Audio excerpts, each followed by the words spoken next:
शिवसैनिक बांधवांना, शिवसेना पक्षप्रमुख उद्धव ठाकरे मराठवाड्यातील शेतकऱ्यांच्या संवाद दौऱ्यासाठी संपूर्ण मराठवाड्यामध्ये शेतकऱ्यांशी संवाद साधत आहेत. या संवादादरम्यान शेतकऱ्यांनी आपल्या व्यथा उद्धव ठाकरे यांच्या समोर मांडलेल्या आहेत. शेतकरी म्हणतो की कित्येक पिढ्या उलटल्या, पण असं अस्मानी संकट मराठवाड्यानं कधीच पाहिलं नव्हतं आणि असं दगाबाज सरकारही महाराष्ट्राने कधीच पाहिलं नव्हतं. काळ्या मातीमध्ये सोनं पिकवणारा आज जगाचा पोशिंदा यावेळी व्यथा मांडत आहे, ढसाढसा रडत आहे. यावेळी साहजिकच कुटुंब प्रमुख म्हणून उद्धव ठाकरे हे शेतकऱ्यांच्या पाठीशी ठामपणे उभा आहेत आणि या मायबाप शेतकऱ्यासोबत उद्धव ठाकरे खंबीरपणे त्यांना साथ देत आहेत. हिंगोली जिल्ह्यामध्ये त्यांनी संवाद साधला आणि शेतकरी बांधवांच्या वेदना जाणून घेतल्या. सरकारच्या दगाबाजीला उघडं पाडण्यासाठी पक्षप्रमुख उद्धव ठाकरे यांनी सुरू केलेला मराठवाडा दौरा शेतकरी बांधव या दौऱ्याला उत्स्फूर्तपणे प्रतिसाद देत आहेत. तसेच मराठवाड्यातील प्रत्येक शेतकरी बांधवाला त्यांची हक्काची मदत मिळालीच पाहिजे या मागणीसाठी उद्धव ठाकरे यांनी ही मागणी सरकारपुढे मांडून धरलेली आहे आणि निर्धार दिलेला आहे, विश्वास दिलेला आहे की होय, शिवसेना तुमच्या पाठीशी आहे. साऱ्या जगाचं पोषण करणारा बळीराजा आज सरकार त्यांना दगा देत आहे, त्यांना हाल अपेष्टा सहन करत आहे. त्यांच्या न्याय हक्कासाठी आम्ही तुमच्या सोबत आहे असा विश्वास पक्षप्रमुख उद्धव ठाकरे शेतकऱ्यांना देत आहेत. संकटांना सामोरं जाण्याची हिंमत आपल्यात आहे. हीच हिंमत सरकारच्या दगाबाजीला पुरून उरेल. आता मागे हटायचं नाही, या निर्धारानेच पुढे जाऊया आणि लढूया. माझ्या शेतकरी भावांनो आणि बहिणी, हल्लीच्या दिवसामध्ये एक वेगळंच काहीतरी आपण करतोय. कारण राजकीय नेता म्हटल्यानंतर त्याच्यात आणि तुमच्यामध्ये अंतर असतं. मी नेता म्हणून नाही आलोय. तुम्ही जे मला तुमच्या कुटुंबातील एक सदस्य मानता, त्या कुटुंबाच्या जवळकीच्या नात्याने तुमच्यासोबत बोलायला आलेलो आहे.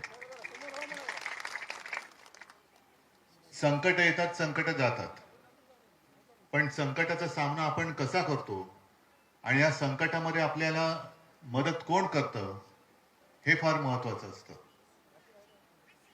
आता नागेशजी, तुम्ही सांगितलं की वरून आदेश, आणि तुम्ही त्यांना सांगितले की एका फोनवरती काय झालं.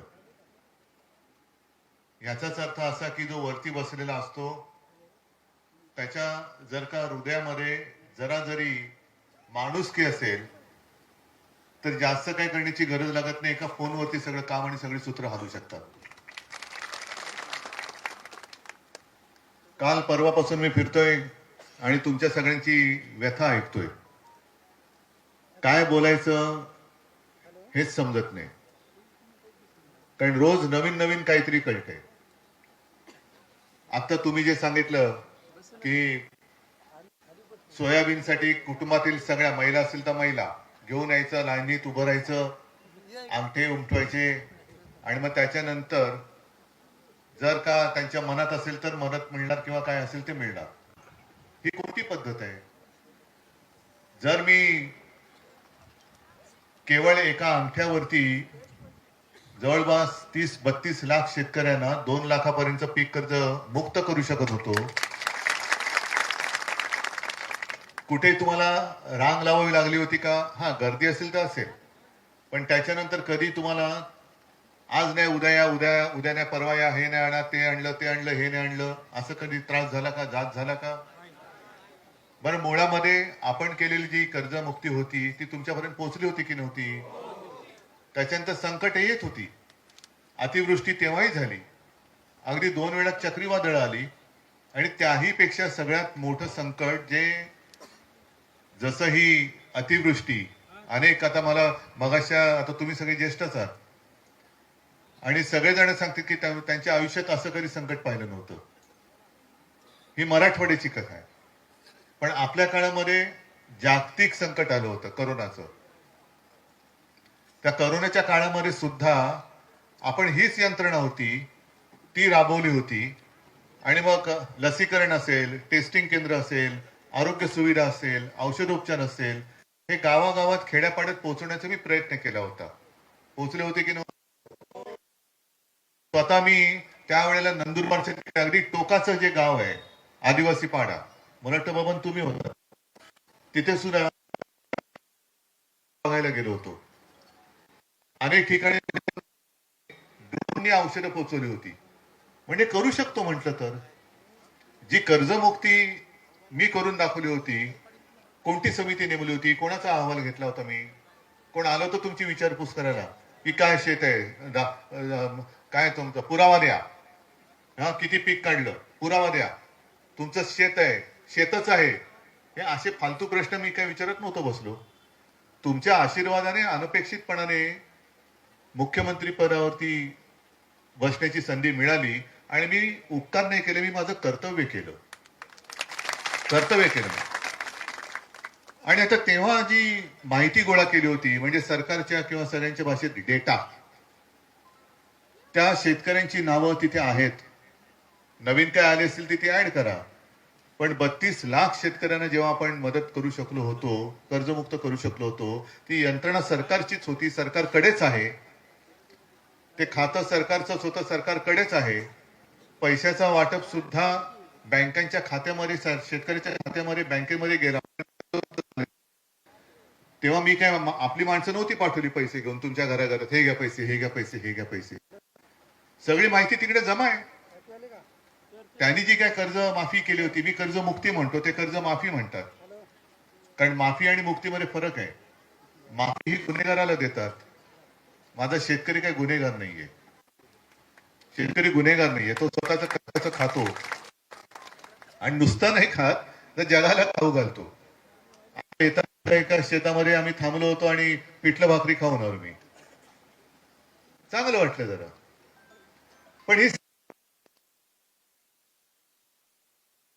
माझी मागणी अशी आहे, ही योजना आपण महात्मा ज्योतिबा फुलेंच्या नावाने सुरू केली आणि ती पूर्ण केली, कालबद्ध पद्धतीमध्ये केली होती. तिचाच टप्पा 2 सुरू करून देऊन टाका ना कर्ज. कशा समिती काय कोणती समिती नाही, कोणाची मागणी नाही, काही नाही. पण परत सांगतो, मी एक माणुसकी म्हणून ते केलं, माझं कर्तव्य म्हणून केलं. आता सारखं जो काही त्रास सुरू झालेला आहे की प्रत्येक ठिकाणी तुम्हाला अडवलं जातंय, अनेक ठिकाणी. मग त्यांनी ती जी पॅकेज जे जाहीर केलं, ते कुठे पॅकेजचं मी मुद्दा म्हणून वाचतो आणि त्याच्यानंतर आंबरच ती यादी मला द्या. एक पॅकेज म्हणायला जगातलं किंवा इतिहासातलं सगळ्यात मोठं पॅकेज 31,000 किती 800, बरोबर आहे. आता ते गुंठ्याप्रमाणे किती त्यांनी दिलेले ते इकडे, हा आता हे मी वाचतोय, हे माझं नाहीये, हे बातमी आलेली आणि ती आकड्याची फक्त फोड केलेली आहे. आता तुम्ही शेतकरी राहतात, मला शेतीतलं काय कळत नाही. आहे ते आहे, मला नाही कळत तर नाही कळत, मी कशाला म्हणू उगाच. आता देवेंद्र फडणवीस यांनी ही बातमीच आहे, अत्यंत आकर्षकपणाने ही घोषणा केली, 31,800. आम्हाला पण वाटलं अरे वा, काय राजा उदार झाला. आणि नंतर हातात काय दिलं, कोण म्हणाला टरबूज. राजा उदार झाला आणि हातात टरबूज दिलं, अशी नवीन म्हण आली म्हणतात, मला नाही माहित, गावात ती म्हण आहे. आता त्याच्याप्रमाणे त्याच्यात 2200 कोटी रुपयांचा निधी हा आधीचा निधी आहे. त्याच्यानंतर प्रति हेक्टरी कोरडवाहू शेतीला 18,500, बागायती शेतीला 27,000, बहुवार्षिक शेतीला 32,500. ह्या सगळ्या गोष्टी आहेत. म्हणजे गुंठ्याची मी नंतर सांगतो, पण ज्यांना मिळाले ती मिळालेलीची ती नाही मिळाले ते ना. बघा आता इकडे 18,500, 27,000, 32,500. आता ही पहिलीच आपली जी बैठक झाली परवा, तिथे मला ही कोणी यादी आणून दिली, ही नावानिशी यादी आहे. त्यांना किती मिळाले, 3300 रुपये, 1500 रुपये, 4,800, 1,000 रुपये, 5,000 रुपये, 5,600. एकालाच फक्त 14,000 आहेत, 17,000, मग परत 2,800. हे म्हणजे हे 17,500, 2700 वगैरे वगैरे ह्यातले मग 1,000, 1,500, 3,000 हे आले कसे. द्यायचं तर एकदम द्या ना. मग काही ठिकाणी आपण बागायतीला किंवा शेतीला सुद्धा ठिबक सिंचन समजू शकतो, पाणी फुकट जाऊन. आता ठिबक सिंचन सुरू आहे, थेंबे थेंबे थेंबे थेंबे आपल्या टाकत चालले. आणि जर ह्याची फोड जर का केली तर गुंठ्याला कोरडवाहू शेतीला 185 रुपये, हे यांनी जे जाहीर केले आकडे त्याचीच फोड केलेली आहे. त्याच्यानंतर बागायती शेतीला 270 रुपये गुंठ्याला, बहुवार्षिक शेतीला 325 रुपये. आता शेतमजूर जो असतो, मग त्या ताईंनी सांगितलं, शेतमजूरला जर का शेतमजुरी असेल तर दिवसाला साधारणतः किती मिळते? साधारणतः 400 ते 500 रुपये. कारण ह्याच्यात आकडा दिलाय, मी नाही बघायला आलो. 500 रुपये. आणि 500 रुपये जर रोजची मजुरी असेल तर गुंठ्याला 325, 185, 270, म्हणजे किती किती थट्टा चाललेले. आणखीन किती थट्टा करणार? पण ही थट्टा एवढ्यासाठी चालले की आपण जाब नाही विचारत त्यांना.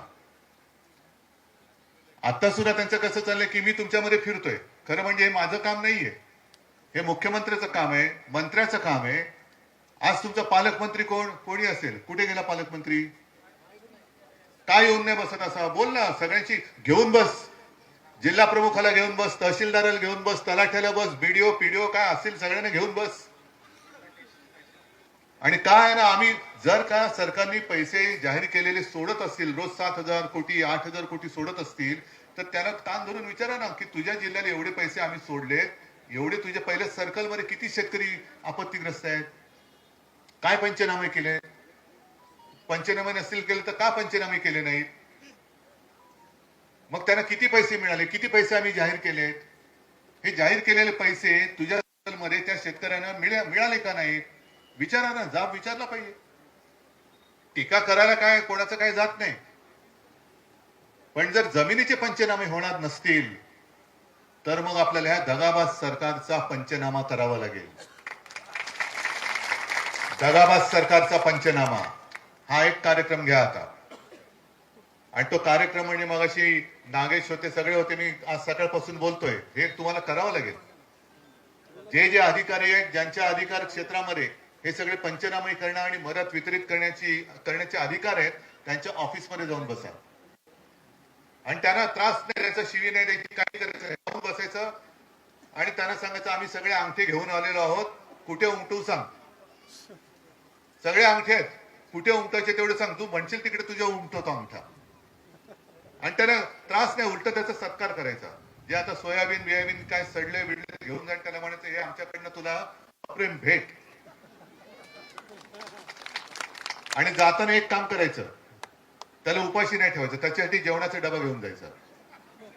आणि हा जेवणाचा डबा जे तुम्हाला आता मी बघितलं, त्या एका आजीबाईने माझ्या हातामध्ये तांदूळ दाखवले, सडलेले तांदूळ, किडलेले गहू, त्याच्यामध्ये ते हायब्रिड, याचाच भात करा, त्याचीच भाकरी करा, त्याच काय करायचं, तुमच्या गाव शेतात जे काय सोयाबीन राहिलं असेल, आणखीन काय असेल, त्याचं काय भात भाजी आमटी चपाती त्याचीच करा आणि त्याला डबा घेऊन जा. आणि त्याला म्हणा कसं लेकरू माझं बसल्या जागी थकलं असेल काम न करून, जेव रे बाबा तू. त्याला खाऊ पिऊ घाला, पण त्याला म्हणा तुला सगळं देतो, तुला त्रास नाही देत, तुला शिवी देत नाही, तुला खायला प्यायला देतो, पण आमचं काम झाल्याशिवाय तुला बाहेर मात्र सोडत नाही. आहे तयारी? नाही तर मोर्चे काढा, चक्का जाम करा, मग पुन्हा पोलीस आपल्यावरती लाठीमार करणार. कारण ते तरी काय करणार, त्यांना वर्ण आदेश येणार, उपरवाले काही आदेश, मग मारा आपल्याच लोकांना. म्हणजे हे पोलीस सुद्धा आपली शेतकऱ्याचीच पोर आहेत आणि त्यांना सुद्धा त्यांच्याच पोरावरती लाठ्या चालवून लावत आहेत. म्हणजे मगाशी मी ज्या विभागात होतो तिकडे शक्तीपीठ महामार्गाचा प्रश्न आहे. तिथे सगळे शेतकरी म्हणतात की साहेब आम्ही गेलो तर आमच्यावरतीच लाठ्या मारतात. म्हणजे शेतकरी एवढे चिडलेत. एक शेतकरी तर म्हणाला साहेब रजाकारांपेक्षा भयानक हे सरकार आमच्याशी वागतंय, रजाकारांपेक्षा भयानक. म्हणजे रजाकारांना का घालवले? आपला देश स्वतंत्र झाला, अन्याय अत्याचार खूप होत होता म्हणून त्यांना घालवले. आता ते रजाकार गेले आणि हे झाले. हा अन्याय आपण सहन करतोय. मुख्यमंत्री जे म्हणतात की 30 जूनला कर्जमाफी करणार, तुमची तयारी असेल तर थांबा बाबा. तुम्ही 30 जून पर्यंत तयारी असेल चांग भलं तुमचं, तुम्ही थांबा.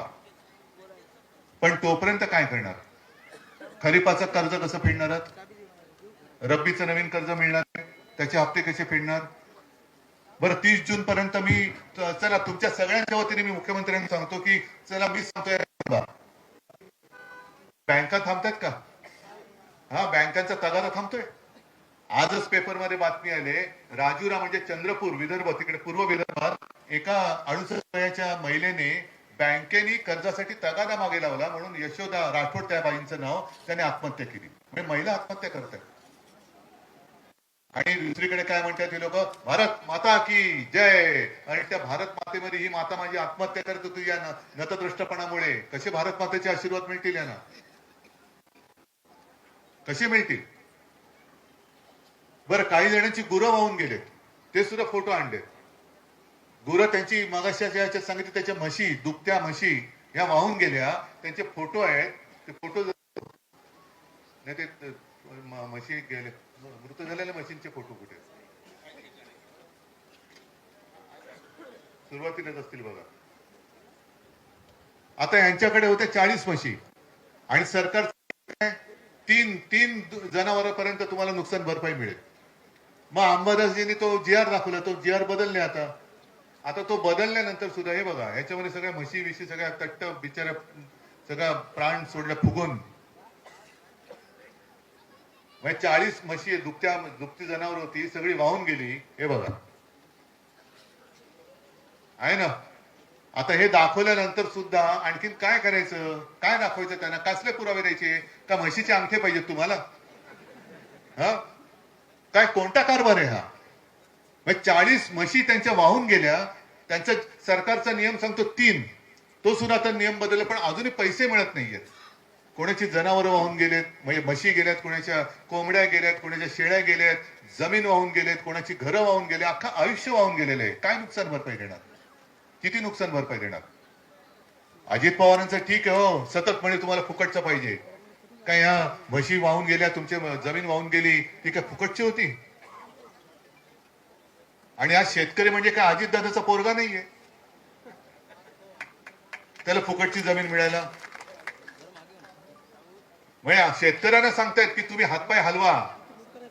तुम्ही भलत असेल तर काहीतरी तिकडे हलवत बसल्या म्हणून सगळे भ्रष्टाचारी लोक डोक्यावरती बसलेत. सगळे भ्रष्टाचारी झालेले आहेत. आणि आता यांनी जो प्रश्न विचारला, आम्ही काय करावं? सांगतो, करणार. जे मी सांगितलं तो म्हणजे दगाबाज सरकारचा पंचनामा. जाऊन बसायचं ऑफिसमध्ये. शिवसेना म्हणून काय करायचं ते मी करणार, ते मी करणार.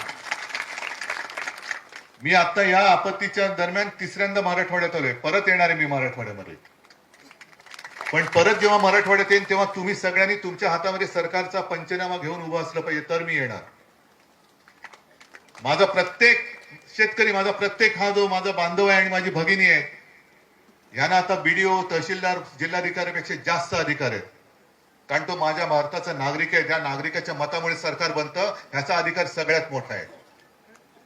आज हे सरकार विरोधी पक्षनेतेपद द्यायला तयार नाही. का? कारण विरोधी पक्षनेता जाऊन तिकडे सगळ्यांना धारेवर धरू शकतो, जिल्हा कलेक्टरला बोलू शकतो, याला पण नाही, बोलायचंच नाही. मग जर विरोधी पक्षनेता तुम्ही देत नसाल तर माझा प्रत्येक नागरिक हा विरोधी पक्ष नेत्यापेक्षा जास्त ताकदीचा आहे, जो तुमच्या उरावरती बसेल. आणि आणखीन एक महत्वाची गोष्ट करायची, कारण आता निवडणुकांचे डोहाळे लागलेत परत महायुतीला. आहे ना, त्यांच्यामध्ये आता सगळं सुरू झालंय. आमचाच नगराध्यक्ष होणार, आमचाच हा होणार, आमचाच तो. अरे त्यांचं तुमचं काय व्हायचं ते हो, माझ्या शेतकऱ्याचं काय होणार? निवडणुकीच्या आधी तुम्हाला जे सांगितलं होतं की निवडून आल्यानंतर, भाजपचं सरकार आल्यानंतर आम्ही शेतकऱ्याचा 7-12 करू, कोरा कोरा कोरा. आणि निवडणूक झाल्यानंतर सांगतात योग्य वेळ आल्यानंतर करतो. मग तुम्ही सांगायचं आता मत मागायला आल्यानंतर योग्य वेळ कधी येणार ते आम्ही ठरवू. पण तुम्ही आता गावागावात बोर्ड लावायचे, जोपर्यंत कर्जमुक्ती होत नाही तोपर्यंत महायुतीला वोट बंदी करा. गावातले एक सुद्धा मत महायुतीला मिळता कामा नये. जोपर्यंत तुम्हाला पीक विम्याचे पैसे मिळत नाहीत, नुकसान भरपाई मिळत नाही, 50,000 रुपये हेक्टरी मिळत नाही, तोपर्यंत एक सुद्धा गावातलं मत महायुतीला मिळणार नाही. हे तुम्ही निश्चय जर का केला तर सगळे पालकमंत्री आणि सगळे मुख्यमंत्री तुमच्या समोर गुडघे टेकत आल्याशिवाय राहणार नाही. पण आज हा सगळं हे माझं घर आहे, महाराष्ट्र माझं घर आहे. मी इथे मराठवाड्यानंतर येत्या थोड्या दिवसानंतर विदर्भात जाईन, उत्तर महाराष्ट्रात जाईन, कोकणात जाईन, पश्चिम महाराष्ट्रात जाईन, सगळीकडे जाणार आहे. कोणताही अधिकार नसताना मी फिरतोय. पण मुख्यमंत्री कुठे फिरून आले? बिहार. कैसन बा? ठीक ना बा? अरे माझा बा इकडे बसलाय शेतकरी, हा बाप आहे. पण या शेतकऱ्याचा आक्रोश, शेतकरी मेला तरी चालेल, कुठे जाईल? कारण आता मी बघितलं नाही, येता जाताना बघतोय शेतकरी कामाला पण लागला. काय करणार काय तुम्ही? मी काल सुद्धा एका शेतात उतरलो होतो, रडत होता, पण पेरणी करत होतो. कारण जातोय कुठे, मदतीला कोण येणार नाही. स्वतःच्या मेहनतीने स्वतःची मेहनतच स्वतःच्या मदतीला येणार, दुसरं कोण येणार. म्हणजे सगळं कर्जाचा डोंगर आहे, घरदार वाहून गेलेलं आहे, सगळंच वाहून गेले. काही ठिकाणी मुलं बाळांची शाळेची वह्या पुस्तकं वाहून गेलेली आहेत. आणि मी जी मागणी केली होती की ज्यांची घरं वाहून गेले त्यांना प्रधानमंत्री काय आवास का आवास ना, प्रधानमंत्री आवास योजनेच्या अंतर्गत माझ्या शेतकऱ्याला पक्क घर बांधून द्या, ही माझी मागणी आहे. मग मुख्यमंत्र्यांनी जाहीर केलं की आम्ही ग्रामीण भागामध्ये सुद्धा तशी घरं बांधून देऊ. किती लोकांची घरं वाहून गेलेत आणि किती जणांचं घर वाहून गेल्याचा पंचनामा तिथल्या अधिकाऱ्यांनी केलाय आणि या योजनेच्या अंतर्गत काम सुरू झालंय. मला एकाने हातवर करून दाखवा.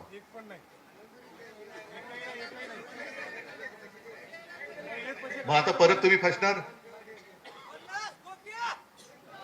हा, त्यांचं ओके झाले सगळं, तुमचं काय. आणि माझं सरकार का पडलं, आपलं सरकार का पडलं. कारण आता मला कोणतरी सांगितलं, मला नाव न माहित, तुम्हाला माहिती असेल, मार्केट यार्डची जमीन गिळायची होती म्हणून सरकार पडलं म्हणतात. मला नाही माहित, कोणी काय नाव नाही सांगितलं, पण साहेब मला आमच्या गावात असं झालंय खरं, म्हणून सरकार पडलं. मी शेतकऱ्याला थेट मदत करत होतो, शेतकऱ्याच्या मदतीसाठी धावून जात होतो, त्याला मी कर्जमुक्त केलं होतं, म्हणून माझं सरकार पडलं. 10 रुपयामध्ये शिवभोजन पूर्ण अन्नाने भरलेली थाळी देत होतो, ती सुद्धा आता बऱ्याच ठिकाणी बंद झाली, म्हणून सरकार पडलं. का तर मी कॉन्ट्रॅक्टरला दारात नव्हतो उभा करत, मी कॉन्ट्रॅक्टरचे चोचले पुरवत नव्हतो. पण असं जर मी बोललो तर मुख्यमंत्री म्हणतात की हे विकासाचं बोलत नाही. काय विकासाचं बोलू. माझा शेतकरी आज मरण्याच्या दारात आहे, त्याच्या न्याय उरावरनं शक्तीपीठ मार्ग हे बोलू मी विकासाचं. त्याच्या सुपीक जमिनीवरनं चालवा तुमचा नांगर किंवा ट्रॅक्टर, नांगर तर तुम्ही चालवतातच, पण ते रोलर चालवा सिमेंटचा, असं सांगू मी. त्याच्यावरनं करा रस्ता. या शक्तीपीठाचा सुद्धा एकदा सोक्षमोक्ष लावावं लागेल. कारण अनेक ठिकाणी जे माझ्या पाहणीत आले की बरोबर आखणी अशी केली जाते की शेतकऱ्याची जमीन तर जातेच, पण आखणी केल्याबरोबर सरकारी अधिकारी आणि सगळे मंत्री आणि त्यांचे चेले चपाटे, हे आता जसं पुण्यात घडलं प्रकरण, आजूबाजूची शेतकऱ्यांची जमीन जवळपास फुकटामध्ये विकत घेऊन टाकते, बरोबर ना. आणि म्हणून जे मुख्यमंत्री म्हणाले की तुमचा 7-12 आम्ही करू, कोरा कोरा कोरा, कारण तो कोरा झाला की त्यांचं नाव लिहिता येईल, त्यांच्या कॉन्ट्रॅक्टरचं नाव लिहिता येईल. म्हणजे आजूबाजूच्या जमिनी हटवायच्या, तो रस्ता करायचा, तो रस्ता झाल्यानंतर मग तिकडे हॉटेल्स येणार, त्यांचे बाजार येणार, मोठे मॉल येणार, दुकानं येणार. हा, डान्स बार तर तुम्हाला माहिती आहे कोणाचा आहे कसा आहे. मग ड्रायव्हरच्या नावाने जमीन येणार आणि हे आपले बॅगा उघड्या ठेवून, आणि एवढ्यावरती नाही थांबत, मग तो मार्ग झाल्यानंतर त्याच्यावरचे टोलचे नाकेही मिळवणार, टोल नाके. आणि माझा शेतकरी भिकेचा कटोर घेऊन बाजूला फिरणार. ही हालत मी होऊ देणार नाही, अजिबात होऊ देणार नाही. आणि म्हणून मी इकडे आलेलो आहे. जे तुम्हाला मी 2 गोष्टी सांगते, तुम्ही या 2 गोष्टी करा, बाकीच्या गोष्टी आम्ही करतो. एक तर या दगाबाज सरकारचा पंचनामा हा कार्यक्रम घेऊन आता गावागावामध्ये शड्डू ठोका आणि जाऊन बसा त्या ऑफिसरच्या, जो कोण ऑफिसर असेल त्याच्या ऑफिसमध्ये. आणि दुसरी गोष्ट मी तुम्हाला सांगितली ती की जोपर्यंत ह्या गोष्टी होत नाही तोपर्यंत महायुतीला मत नाही, हे निर्धाराने ठरवा, निर्धाराने ठरवा. कारण हे दगाबाज सरकार आहे. या दगाबाज सरकारशी दगा तर करायलाच लागेल, पण समोर पण लढावं लागेल. आणि मराठवाडा म्हटल्यानंतर लढायचं कसं हे मी शिकवायची गरज नाही. रजाकारांशी लढलेला मराठवाडा आहे, रजाकारांशी लढलाय, त्या अत्याचाराच्या विरुद्ध लढलाय. आणि आजचं जर शेतकऱ्यांचं हे मत असेल की रजाकारांपेक्षा भयानक हे सरकार आहे, तर या सरकारशी आपल्याला संघर्ष करावाच लागेल. आयतं कोणी तुम्हाला काही देणार नाही. आहे तयारी तुमची? खास करून मी तरुणांना विचारतोय, कारण हे सगळे ज्येष्ठ बसले, त्यांनी त्यांची मेहनत केली, आजही ते त्याच तडफेने उभे आहेत. आज सुद्धा मला खात्री आहे ज्या दिवशी मी आंदोलन पुकारेन त्या दिवशी हीच फळी माझ्या समोर पहिल्यांदी नांगर घेऊन उभी राहील, आसूड घेऊन उभी राहील सरकारला फटकायला. पण तेव्हा तरुण कुठे मागे राहता कामा नये. आज हे 2 कार्यक्रम मी तुम्हाला देतो आहे. त्याच्यानंतर तुमचा एक फेरा झाला दगाबाज सरकारचा पंचनाम्याचा की तुम्ही केलेला सरकारचा पंचनामा बघायला मी स्वतः येणार आहे. विधिमंडळाचं अधिवेशन आता सुरू होईल. त्या अधिवेशनात काय करायचं ते करूच, पण तिकडे त्यांचं 5वी बहुमत आहे. 5वी बहुमत. आणि हे बहुमत हे चोरीने मिळवलेलं बहुमत आहे. मतचोरी करून मिळवले. एक तर सरकारची गद्दारी केलीच, 50 खोके घेतलेच. जर काम केलं असतं तर मतचोरी का करायची गरज लागली असती? काम केलं असतं. आज सुद्धा मी गेल्यानंतर मला खरंच मी भारावून जातो की तुम्ही जेव्हा सांगता की उद्धवजी तुम्ही आमची कर्जमुक्ती केली होती, असा हा दादा जेव्हा माझ्या आता लक्षात पण नाही याचा फोन मी कधी केला होता नाही केला होता, मला नाही माहिती आता. पण माझं म्हणणं आहे की हीच तर आयुष्याची कमाई आहे. आज काही नसताना सुद्धा मी आता गेलो होतो ना शेतामध्ये, कोणी गेलं तुमच्याकडे सुद्धा मी येऊन उभा राहिलो तर मला खात्री आहे तुम्ही आनंदाने येऊन बस बाबा काय असेल गुळ पाणी तर गुळ पाणी, भाजी भाकरी तर भाजी भाकरी, चटणी भाकरी तर चटणी भाकरी, मला प्रेमाने दिल्याशिवाय राहणार नाही. हीच तर कमाई आहे. आणि त्याच्यासाठी म्हणून मी लढतोय. मी तर लढणार आहे, तुमच्यासाठी लढणार आहे. पण जेव्हा तुम्हाला हाक मारेन तेव्हा मात्र तुम्हाला ताकदीनिशी रस्त्यावरती उतरावं लागेल. ठरलं मग आपलं? आता पहिला काय कार्यक्रम? दगाबाज सरकारचा पंचनामा. दुसरा काय कार्यक्रम? वोट बंदी. महायुतीला वोट बंदी. धन्यवाद. जय हिंद, जय महाराष्ट्र.